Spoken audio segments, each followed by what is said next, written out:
Good evening, darlings. Welcome to the new episode of Skits and Quibbles. You know, last time we had all boys club. Well, tonight we have all my favorite girls. But before we bring them on, I thought, you know, we could actually talk about some totally inappropriate subject. You know, one day, my boss, it did happen in this country, sexual harassment. I didn't actually call it sexual harassment. I kind of call it smart approach. You know, your objectives in the corporate world, they are specific, measurable, achievable, relevant, and time-bound. And you get kind of bonus on it. So your kind of performance-related bonus gets paid according to your smart objectives. But my boss actually once proposed that I get promoted. He wanted to promote me by not giving me the status or something, but to, you know, give him a head. Give him the head, whatever the word is. I didn't really understand what this meant. I mean, I'm normally like head of transformation or head of change management or something. So I was like, to give you the head. I mean, no, I'm the head. You know, it's just like, no. Read my smart objectives. You know, specific. The first one is to develop the team. I don't think I will get paid a bonus on this activity, so I didn't do it. There we go. And next year he got fired because I recorded the conversation.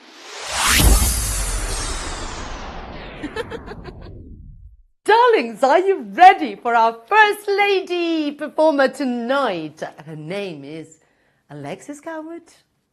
And she comes just from Berkshire, really. I mean, she's further west, really, from Wales, but Berkshire's where she lives, where she's currently based, and she hosts lots and lots of comedy nights, quite an established performer, and we are in for a wonderful treat. Please welcome to the set, Alexis Coward! Woo, woo, woo, woo, woo, woo.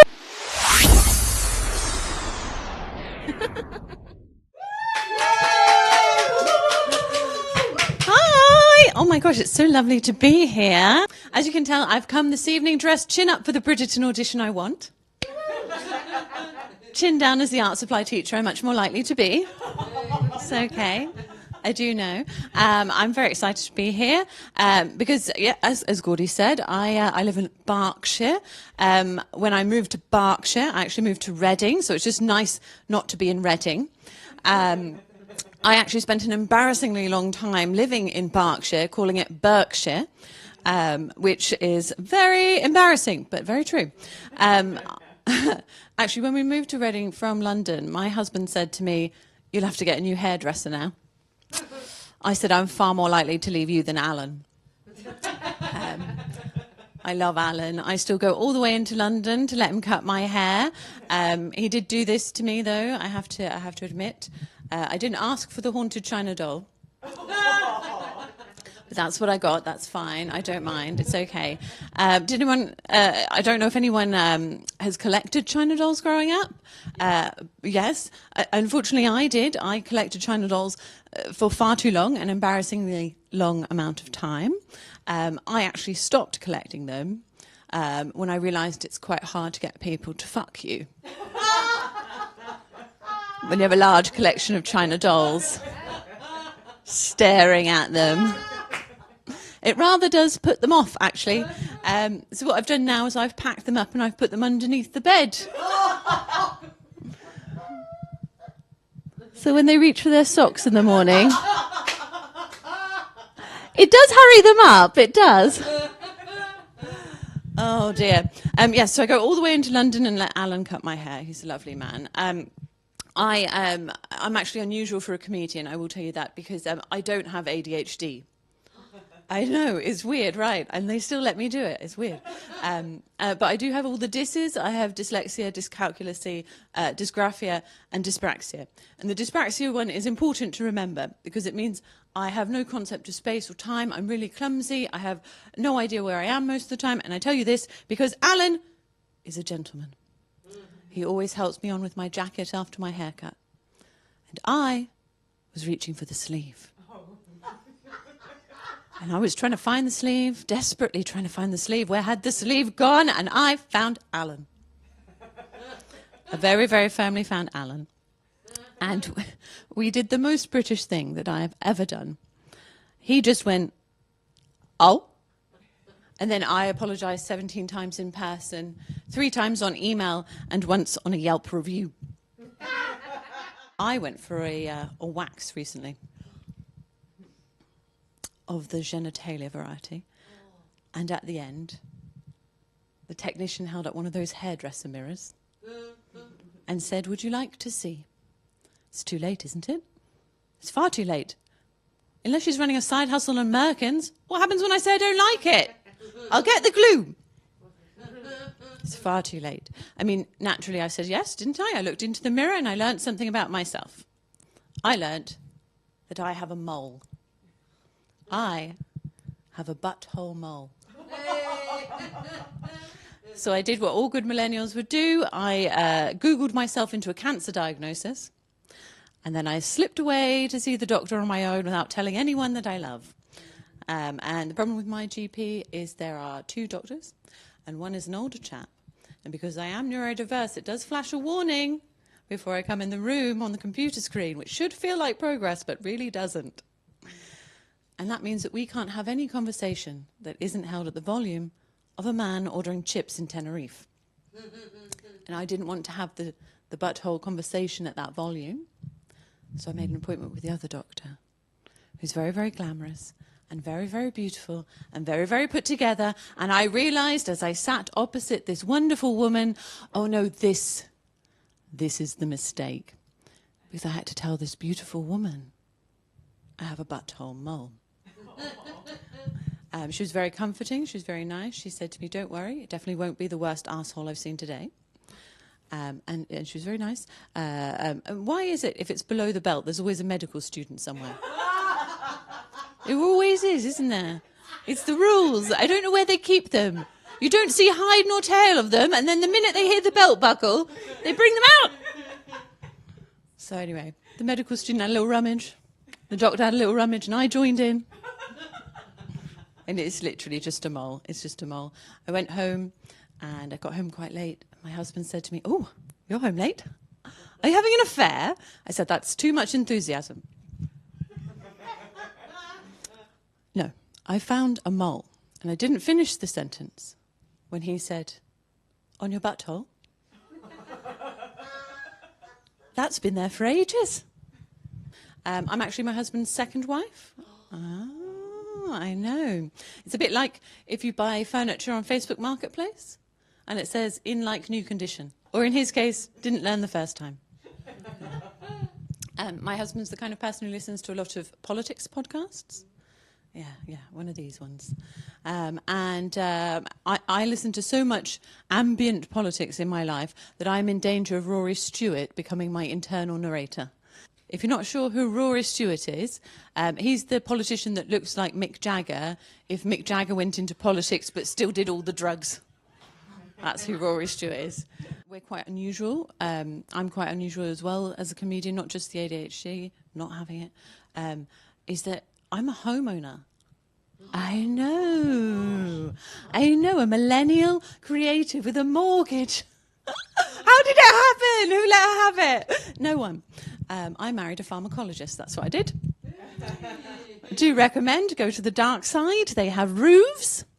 As a co-owner now of a roof, I've learnt some stuff about roofers as a result, yeah. I have come to the conclusion that roofers are like dentists or gynecologists. They go into small dark holes and you can't follow them. And when they come out, you just have to believe whatever they tell you. That is the rules. So apparently I need my cervix retiled. I shall leave you on. I had an operation. I had a big operation on my hip. And when I went in, they gave me the lovely backless gown. Oh, we know that one. Chic, lovely. They also, because it was on the hip, they gave me a special set of knickers. And some people might be thinking, oh, yes, I know those. The paper ones, like when you have a massage. No. You know when you go into Sainsbury's and you look into the meat counter and you see the pork rolls all wrapped up in that weird elastic stuff? Yeah. They gave me a set of knickers made out of that. So naturally, popped them on, went into the bathroom, took a little picture, sent it to my husband. He put it on the family WhatsApp. It's genuinely still there. It's still there. And you see those things on social media that go around, people waking up from anaesthetic, and we see them say weird stuff. I thought that was made up. I didn't believe it. I didn't think it was real. And then when I was coming around and the nurse said to me, Alexis, how do you feel? I said something that hasn't been said since 1932. I said, like I've been out on the Raz. Thank you. That was so much fun.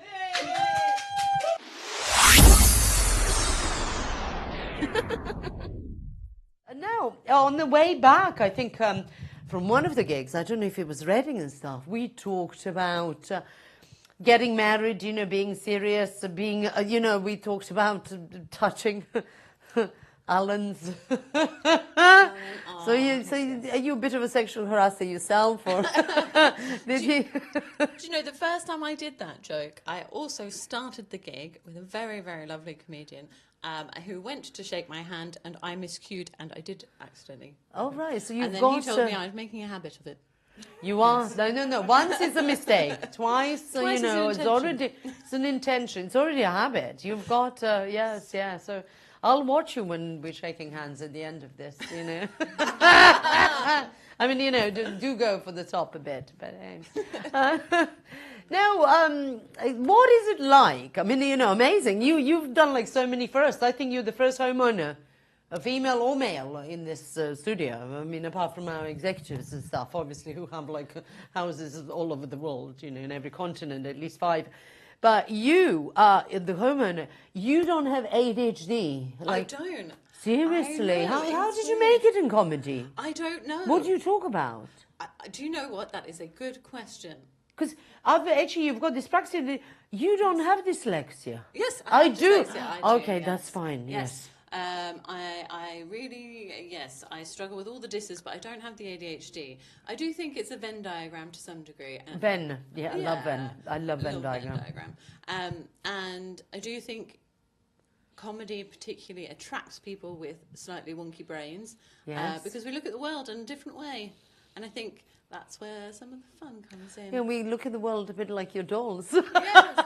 Like, hi, get those socks and get the fuck out. Exactly. I don't know. I think with a wonky brain, you fall into lots of situations that are strange, and then you come and tell stories about them.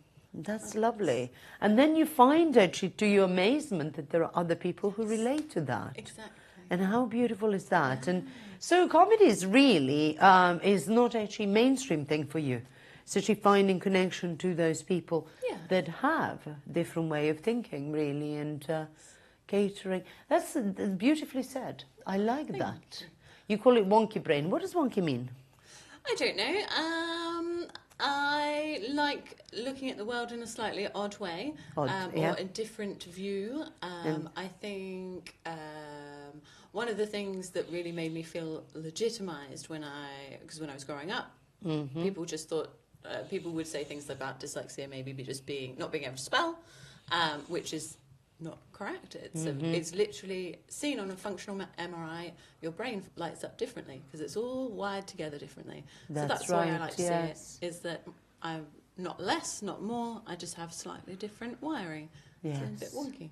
Yes, like and it's interesting also because brain, how the memories are formed. Yes. It's kind of like almost like you said Venn diagram, but I call it kind of like a spider map. It's kind of like almost a mind map because your visuals, your kinesthetic, your auditory, they're all, like spider webs in different parts of the brain. So when the brain is recollecting it from hippocampus, it's going to be, Yes, exactly. Coming from all over, all different places. My sister actually is she has ADD, and she. What does that mean? ADD? It's oh my God, ADHD, but without the H, so she doesn't have the hyperactive bit. Oh. But she experiences music really intensely, so she doesn't often listen to music because it's so intense. Oh my God. For her. Yes. So I think, I don't know whether that's just part of her experience or, but she's an artist. She makes beautiful things. Amazing. And actually music, there are some people I've spoken to who actually hear the music, even when there's none playing. The thing that I really like reading about is synesthesia. This What is is something that? I've been researching. So synesthesia is when you experience different things in the world, but all your senses are kind of connected. Yes. So you might say the word 8 and it's always orange. And okay, January yes. is always blue. And Yes. certain letters and certain numbers always have certain colours. Sometimes people even taste them. So 10 will Amazing. taste like an apple or something. And it's Yes. the same, you find quite often musicians or writers, they will see the notes of the music appearing in front of them. Yes. They will see the words as they're thinking them. That's Isn't that amazing. crazy? So if It's you're amazing creative brain. out there, what Alexis is trying to say is just like pick your condition. And, you know, I mean, you don't need to have ADHD or ADD, whatever. Make up your own condition and just, you know, get the opportunity. yourself. And be yourself and be more creative. What would be your being a creative and him being more kind of like a serious professional? Give us a tip. How do you make it work? How do you make it work? Lots of patience and also compromise and accepting that we're different, and I might know nothing about what turn we're going to take or where we're going or who booked the hotels or the holiday at all, but I will pick a very nice place to eat pastries. Oh, wonderful. So you still find an item that Yes, you are in control of, definitely. that you contribute to loving Yes. it. Wonderful. This is my tits are. You see, you missed my I tits, Alex. missed my opportunity.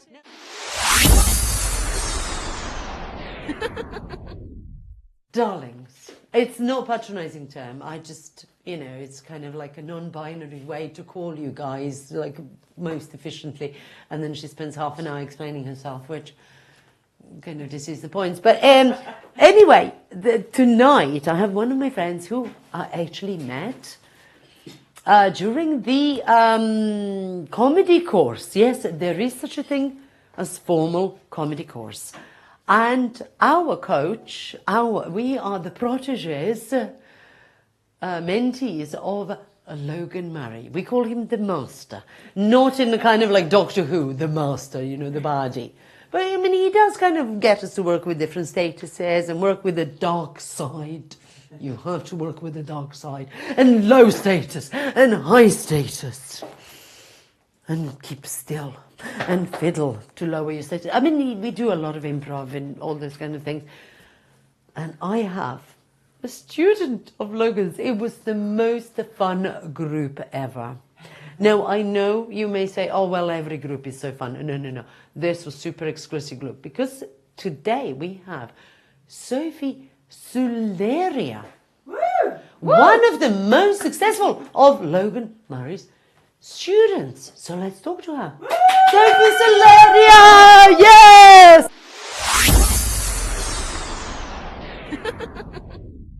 Darling, I haven't seen you for like 2 weeks. Well, no, yeah. Yes. Well, it was COVID, wasn't it? It was. We met, and then Yes. it was. We were about to go into our fledgling careers, and then boom, And locked boom.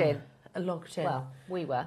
How did you cope with locked in? I mean, did you have lots of sex? First, tell me about that. Well, I just had a baby, so no.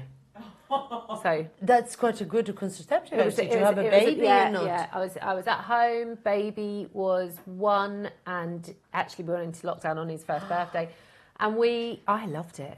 Oh, Yes. I had the best time. I know Yes. that sounds really bad if you know you've died in COVID or whatever, but I personally just just nice weather, time with my family. Like it was good, but I did miss getting out and doing our stuff, right? Yes. Because the interaction was not as good online. Did you Yes. do any of those comedy I things run them. online? I used to run them. I mean, on weekly. Zoom. Yeah, It wasn't the same though, was it?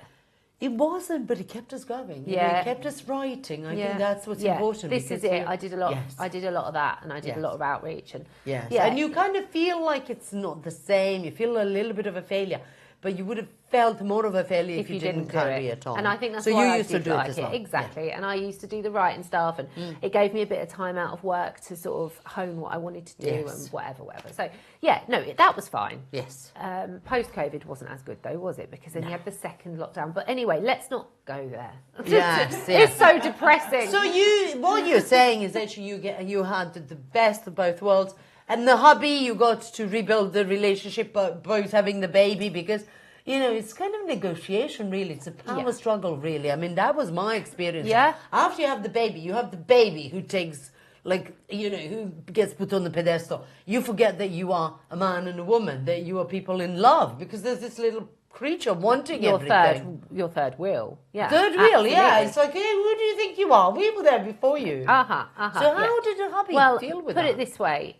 The way that I put this, when my son came into the world, it was all about him. And only the other day, he looked at our wedding picture and he said, "Why wasn't I invited to that?" And I'm like, and that there sums up our relationship. He thinks that he should have been there before, even my husband. He's the one that thinks he's so important. He thinks he should have been marrying one of us. So did you tell him the truth, that was the reason why you actually got together, because of him? No, so that he still felt... I said it was a better party without you. Oh, good mama. Do you know what I mean? Mama. You got to tell them Deliver. How it is. That's be real it. with these kids. Humble, ego down. Absolutely. Yeah. Exactly that. Nice. Exactly that. It was a better party without him. And now we don't party ever, do we? Because we've got 2 of them now. Oh wow! So you have had had it again. One, yeah, did it again. Well, it was IVF, both of them. So the first one was IVF, and we thought, right, okay, he's enough for anyone. But then the second one was in the freezer, and we were like, oh, do you know you might as well defrost it. It was a debate though. I really? was like, yeah, I was you like, can't kill your babies. Well, exactly, and there you go. That's why we ended up having her. But initially, I was like, do we really have to go? Because this first one is such a force of nature. Imagine if we had 2. And now you don't have to imagine. What is it like? Oh no, she's going to move out next week. She's 1. She's 18 right. months, turning 18. She's already working and stuff. She puts her shoes on. She can put her pants on quicker than the boy. Literally. Wow. But that's women for you. Exactly right. For you. She's putting her shoes on. She loves shoes. I mean, she picks. Does she have like 5-inch heels and already? No. She has her 5-inch baby heels. No, she doesn't. She wears. Yes, Gordy. For you, I'm going to pretend my 1-year-old is in stilettos, wandering down the street like Jessica Rabbit. She actually packed her own lunch bag, consisting of 1 spoon and an empty yogurt pot. Left the garden gate the other day and walked across the road to try and move in with a neighbour. Oh my God. So it's the juxtaposition. Yes. So was this neighbour like 1.5-year-old? No. No. They've just got a cat that she prefers to our own cat. She was like, right, amazing. Sky. I was like, you've got your own cat. She's like, nah, that cat's a bitch. That's amazing. So you have one child that is pretty much like your husband, and one child that is like you, the way I see it. Is that what you think? No, Which one am I like, the girl or the boy?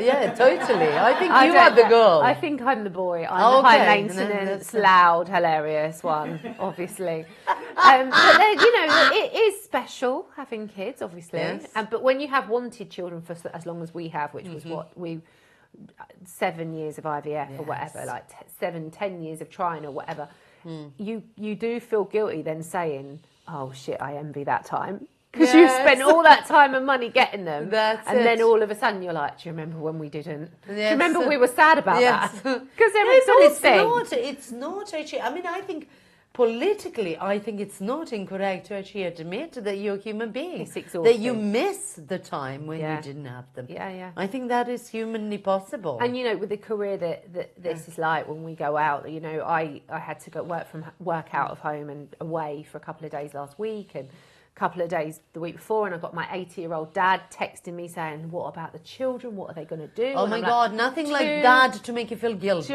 2 days without me, I'm sure they can survive. He's like, I don't think this is possible. I'm feeling guilty going out the door. You get home 5 minutes later, you're like, so why? How far was your dad away when you were a kid? Do you remember? Oh, he wasn't. He was on our doorstep. He was there all He the moved time. out, Okay. and then he turned up every night. He's just, you couldn't get, he's like a boomerang.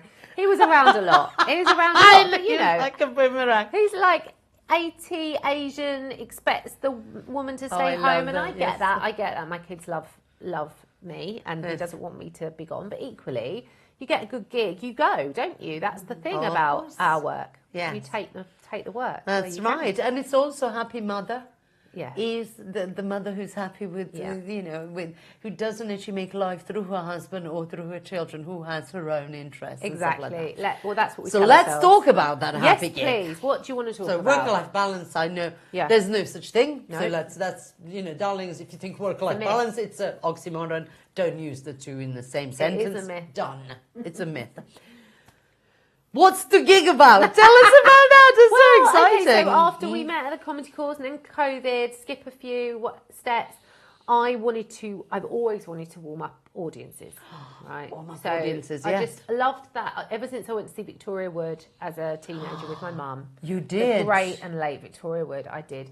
And I just literally watched this audience warm-up guy come on and just make everyone go from essentially cold in the rain, come into the the theatre, and he just had us in stitches. And that powerful situation where he's warmed us up and then the act comes on and you guys are just going for it. Yes. I was like, that's the guy I want to be. But unfortunately, the word guy was the biggest deal because there really were very few women doing it. And so Logan started us off on our little journey. And Logan Murray, thank you so much. Yes, Yeah. he recognises that. And his group was quite 50-50. Female, male. Our he group. was. And I then went to do I was working in the media anyway, TV and radio and reporting and stuff. But this was like the goal. And it was increasingly difficult. Yes. And for every joke a man would make, a man would be taken on. But I was literally put under people, shit men in working men's clubs, quite frankly, coming down, getting begged to come and do these gigs. And I'm like, come on, I'm right here, I'm on your doorstep. Anyway, I finally managed to sort of snuffle my way in. I did a couple of bits. I did a few Britain's Got Talent.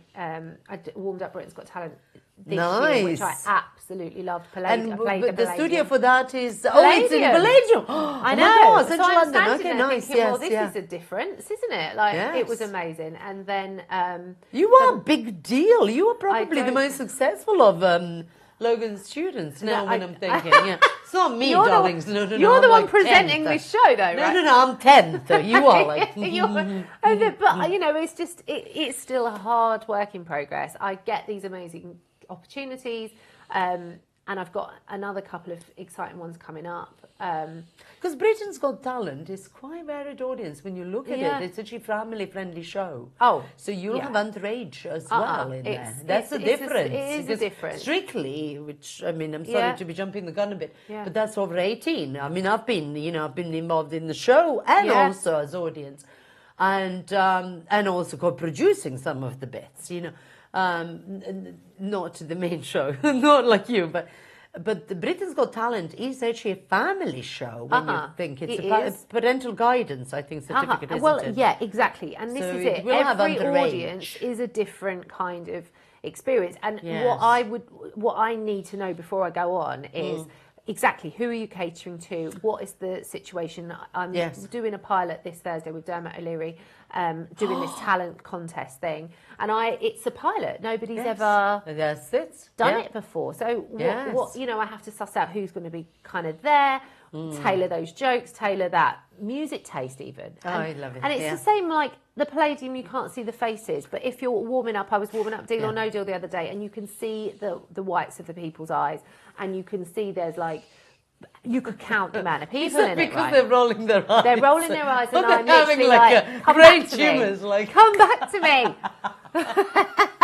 back in the room. You can tell a joke to 30 people, and it might not land. If you have 5 people in the audience that doesn't like that joke, but there's 5 in the Palladium, you can't tell, can you? But here, you're like, you feel it. So it's that dynamic as It's a well. Do you smaller, more prefer a intimate. smaller or a bigger? I don't have a audience? preference actually, as long as I can play with the room. Yeah. If I can have a movement, I can actually play with the closeness and distance, because I'm very physical in my comedy, as you've seen. Love that. Exactly that. Yes. What's your favourite kind of way? I mean, what's your crowd interaction like? Do you? I have. Because you've got wonderful energy. Thank you. Very relatable. What I found difficult about stand up, and I did very, very few stand up gigs actually. Now that I think about it, because it's that lack of interaction. I know they're laughing, but unless I really enjoy the bits where you're like, oh, hello, why are you here today? And I know, like, where have you come from? How far have you been? And it's just that really obvious but hilarious chat, like the stuff that can come out of an audience just by asking what their profession is. That's right. Do you know what I mean? And it's great. Like the level of like, why are you here today? Oh, it's my 83rd birthday, and it's like we call her Nanny Brenda. Whatever their reasoning to be there. Brenda's already funny. Brendas are very funny. People that come and see audiences, people that sit in audiences are a different breed of people. I feel They are. aren't they? Yeah, they are. Especially for the professional audiences. Yes. So I and then find you that have funny. their family and friends. Sometimes brilliant. they're like a liability, Brilliant. don't They are a liability. I love that. Yeah. I love So I love the randomness. I think that's the one, isn't it? Randomness. It's the randomness of the situation. And it's actually being comfortable to actually relinquish controls. I love that. Yes. With the crowd work. Yeah. Speaking of the whole mental health thing, I haven't been completely formally diagnosed, but I'm pretty sure I do have ADHD. Oh, you haven't brought us anything I on the haven't show. brought. I'm so sorry. I'm so I sorry haven't to brought the you a executive certificate, producers. but I genuinely think I have the ADHD thing, and I basically have it. Right? If she thinks that the it's NHS half given. hasn't told me. They don't. I mean, you can get tested, and then you can fail. But then what can I there's do worse. with that anyway? It's worse if you actually go to get tested and you fail. Trust me, Right. there are people who have failed it, And who have then like a kind of like a conditional thing. And then what do you think? You get diagnosed with mild depression. Oh, no. That is worse. You just want to jump off the I bridge. just want to be So ADHD. just think it. Give yourself an irresistible certificate and keep quiet. Part of that ADHD thing, isn't it? Apparently, is the dopamine hit. And I think that where some people get a dopamine hit for having a cup of tea in the garden, I'm like, no, the dopamine hit is you telling me something really random and me not knowing what the fuck to say back to you. That's right. And you know what you did? You did like a natural tits up there. I'm like, come on then. We can tits do up, do you know what I mean? chin up. It's like going into That's your war or dopamine. something. You're like, I can do this. I'm going to find the funny, I get a hit off that. I love that. I love it. You showed it in your physicality as well. Loving it. Loving what I've observed there. So what's next? You're doing probably the most exciting part, what a researcher and developing kind of producer would do, which is pilots. Yeah. Because you cannot fail. Well, because either way, you are testing. So, Yeah. You are executing. There's a result, whichever way. Even if you kill the show, we'll it's work a it success. out. Well, You've got a I guess result. we'll find out, won't we? That's right. We'll find out if it flops, and if it flops, hopefully it won't be because But of it's me. still a result. And No, but it's a concept. We've given it a go. That's right. the point, isn't it? Like, you don't want to get to the end of your life and think, I haven't tried, I haven't given it a go. We're That's all right, here, especially like us women in this room, like we all just, we're giving it a go and we're seeing how it flies and we're Yes. enjoying our lives, aren't we? And the main thing is, even if that particular concept isn't working, you are the kind of person who go, well, do you know what? I've actually thought about this. We could rework this. You'd probably write the new script for the new show. I would like to For do that. you, there will be like a chain reaction. I think this woman cannot fail. I mean, that's what Mate, I'm you sure like- of that. Like, I Thank don't you, even know thank how to you. cross. You know, Yeah. just like I'm my good actually luck. Jedi at the moment, Thank you. so I'll Thank just you do so the much. lightsaber. I feel like this is going to be fine now for me. 'Cause It is. You've blessed me with Yes. gaudy spirit. Thank you. And now share with us like some amazing final question. Yeah.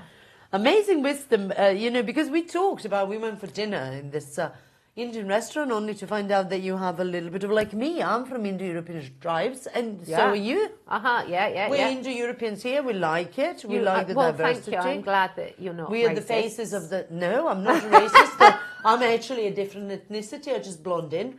But There was that continuous learning. We talked about that. So what would be the thing that you would want to continuously learn about? Oh, is it what comedy? in my Is it, future? Wow. I always found that anything I tried to do, if I got there, I'd say I'd just be happy if I answered phones at the radio station. Then I got there and I was like, no, actually, I want to produce that. No, actually, I want to represent that. So at the minute, it's, you know, more audience work, consistent, good stuff that I can get into. And then I bet when I get there, I'll find the next thing. Like that. Love that. So, you know, she knows there's like a little step and then you have a wider horizon. Hopefully. Thank you Thank so you. much.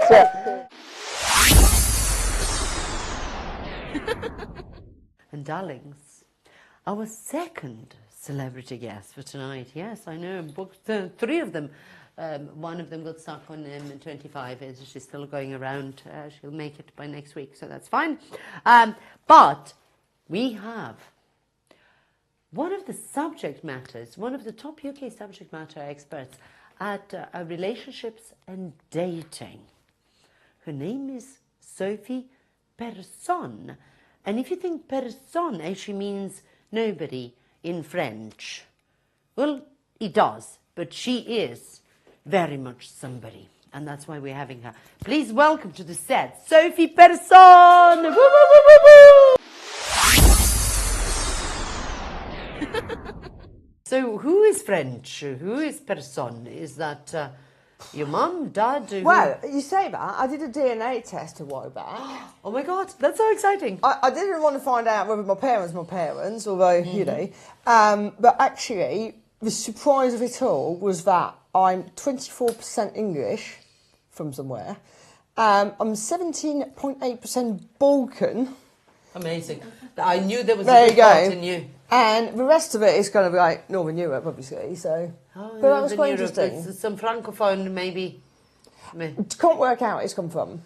Think it's come from my dad's side, but obviously he's dead, so we can't know that. So my mum was he French or? Yeah, both are. Okay. Both are. My mum wants to do a DNA test because then he kind of like either rules her out or rules him in, if that makes sense. But you can't get a DNA test in France, so we have to get it here next time she's here. And you know, and what's the story like on the DNA testing and kind of ethics of it if the person is dead and stuff? Can you No, we do a DNA test on her.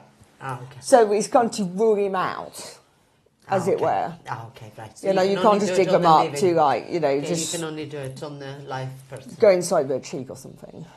Okay. No, I was just thinking more of a hair sample if they didn't. He doesn't have that much hair, to be fair. So. Okay. Okay. Well, it can be under the armpit. It's true. It's been a while, you know. I wouldn't want to go in there. Okay, well, let's move on to something else. So, dating and relationships. Is there anything harder than relationships to study? I think one other thing is that people might just see us quite trivial at times. But one of the reasons why I got into it is that when I was in the corporate world, I realised, so I was in security, so I was managing mainly men.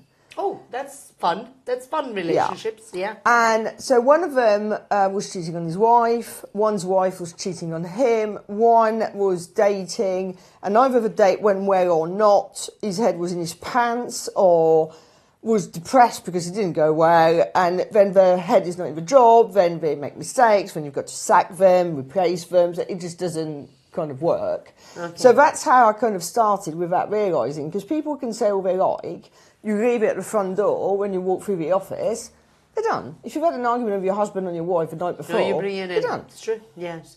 But what actually also, like head in the pants and stuff, you kind of gave metaphorical kind of descriptions. It's almost like their relationship itself wasn't a little bit shaken. Yeah, and I think this was like 12, 15 years ago. I think especially then, it wasn't even like really spoken about. Personal development, especially in this country, was a very new thing. You know, the first one I heard the word coach, I thought it was a bus. Because... or a train, a carriage. I genuinely did, because it wasn't a thing back then, you know. Oh, that's interesting, actually, because, the coach is very much kind of like the 21st century. Not so much like in the States and in other countries, but definitely here, and even more so in France now. Coach, yes. What's the word for coach in French? I have no idea.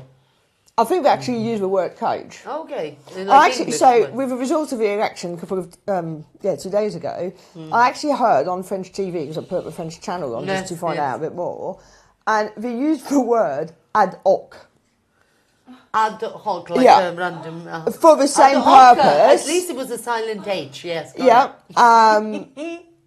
The thing I found really interesting is that when I left France, the trend was you must have 40% of French music on the radio, and you weren't allowed. Obviously, things like Weekend or T-shirt were acceptable because we were blended in, but anything else was not. You weren't allowed to use English words, and we've gone from that to them reporting and saying ad hoc. Yes, which is ad hoc. But I think it's globalisation, isn't it? So what are the most fun relationships? So, there's so many, like different kinds of love. I mean, there's friends love, there's colleagues love, there's parent love, there's, just cousin love. There's, so many kind of spiritual. And what's the best relationship ever? What does it consist? I think one of the issues obviously depends on personality.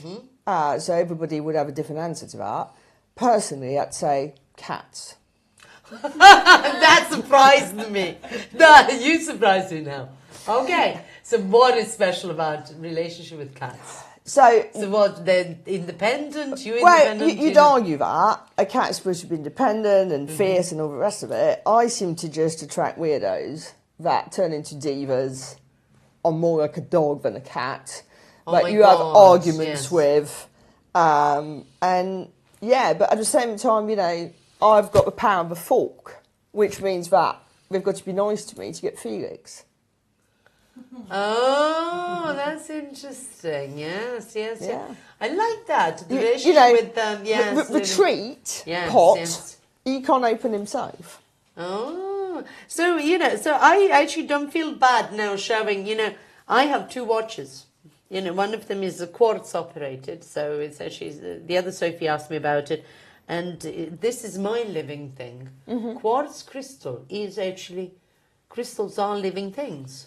I've got to finish story about that. This is my best relationship. It's actually a mini Rolex with the quartz crystal. I only wear 2 watches because one needs to be with me all the time. Fair enough. Yes. Do you want to hear a funny story about crystals? Yes. So I have a number of ailments that are all from birth, and about 10 years ago I decided to go down the crystal route. Okay, what's your crystal? Well, I had 15 or 16 of them, right?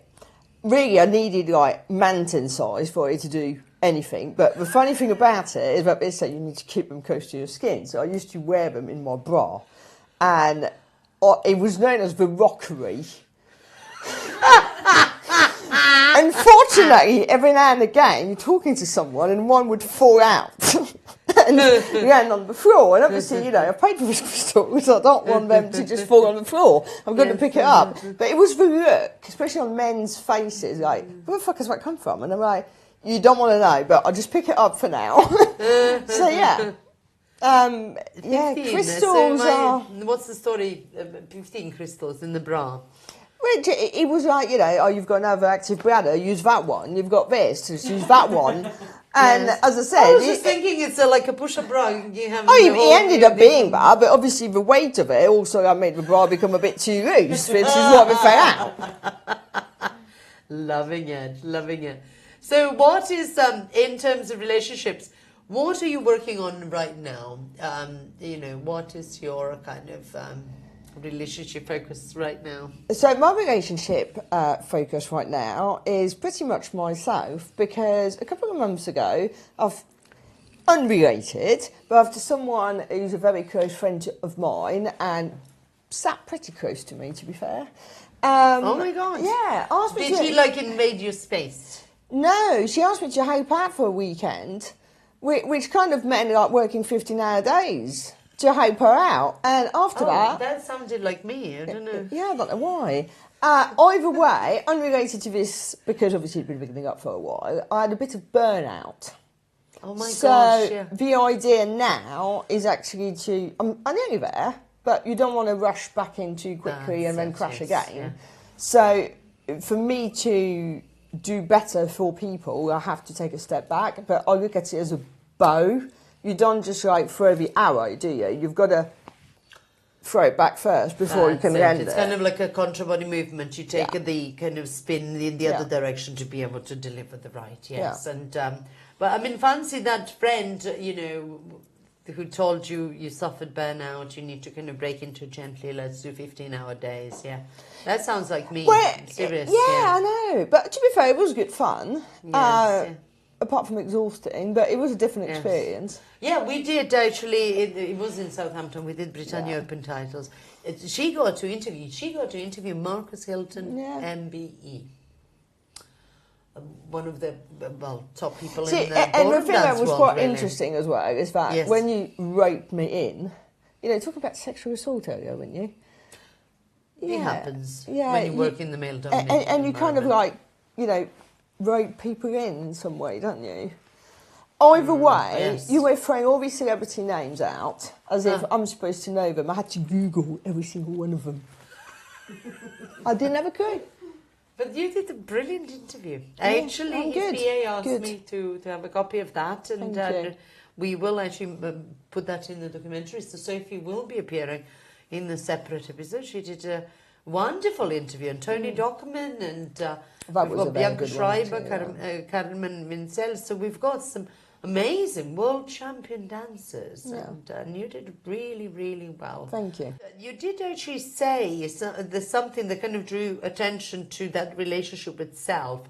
What would be your, just kind of as a final question, the best kind of self-love that one can do in having that positive relationship itself? I think one of the interesting points is that I met someone earlier and we kind of had that conversation. I think that people forget that whichever relationship you have with anybody else, be it the cat, the mother, the father, the husband, or whatever, it is the main influences in your life. Yeah, it is a direct reflection of how you have a relationship with yourself. So you will project whatever you're feeling. Yes. So instead of trying to sort out the mother, the husband, the whatever, you need to kind of like look at yourself first and establish where is that actually come from? What's the root cause behind it?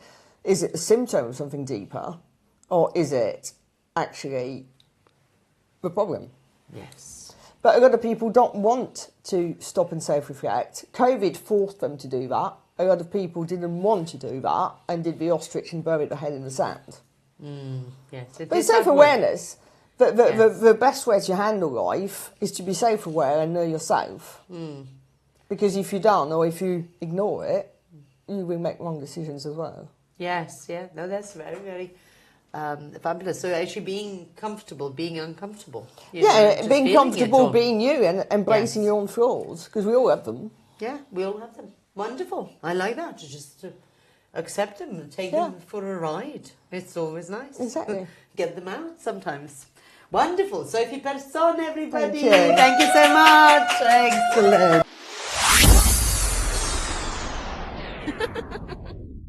So tonight, our ladies, all ladies line up. We had Alexis Coward. Yay! Wonderful. Alan, a great job on the hair. We had Sophie Sulehria, yay! TV radio personality, producer, host, crowd worker, and we have a relationship and dating expert, Sophie Personne, yay! And I've been Gordy the Balkan Girl, your host, yay! I'm here only for the diversity.